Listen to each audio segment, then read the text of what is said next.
पिता त्वमेव त्वमेव बन्धुश्च सखा त्वमेव त्वमेव विद्या द्रविणं त्वमेव त्वमेव सर्वं मम देवदेव कायेन वाचा मनसेन्द्रियैर्वा बुद्ध्यात्मना वा प्रकृतिस्वभावात् करोमि यद्यत् सकलं परस्मै नारायणायेति समर्पयामि अच्युतं केशवं रामनारायणं कृष्णदामोदरं वासुदेवं हरिं श्रीधरं माधवं गोपिकावल्लभं जानकीनायकं रामचन्द्रं भजे हरे राम राम राम हरे हरे हरे कृष्ण कृष्ण कृष्ण हरे हरे हरे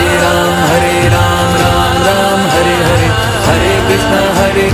कृष्ण कृष्ण हरे हरे हरे